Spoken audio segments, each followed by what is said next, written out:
I want to start out by asking, Karen, how did the book to play transition come about? What was the impetus?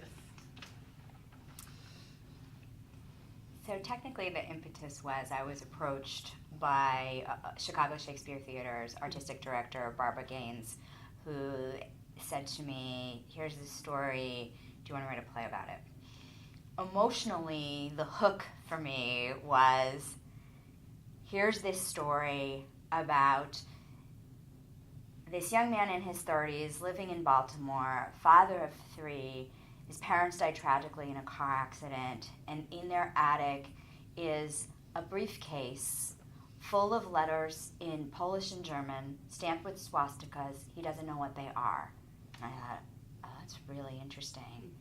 And this man sets aside this briefcase for many years, and when he finally gets them translated, it turns out that these are a group of letters from his father's family left behind in Krakow, and they are the most significant group of letters to survive the Krakow ghetto. And the story becomes both the story of the man who escaped, Joseph Hollander, and his son, Richard Hollander, the man who found the briefcase. Mm-hmm. And that double story just lodged in my heart from the very beginning, and that was the story I was so excited to tell. Fantastic. And Richard, what was it like for you to sort of be a part of the process of this play coming into being and seeing your story sort of come to life that way? When Karen created the play, she made a character, Richard Hollander. And there was never a morning in my life when I woke up and said, gee whiz, I'd like to be a character in a play.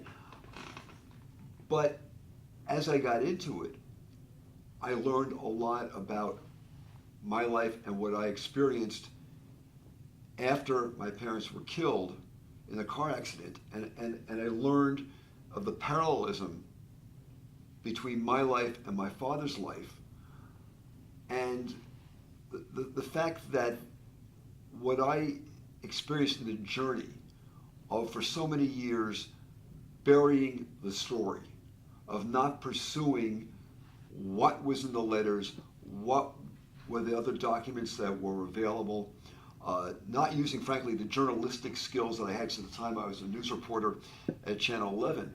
I learned through Karen's work why I was, frankly, the coward that I was, why my character in the play is flawed, which is fine, I mean, because it's probably accurate. And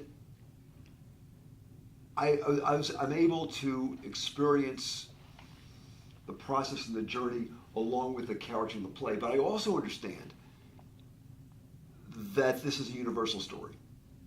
That the character in the play, Richard in the play, sees his father before Richard was born.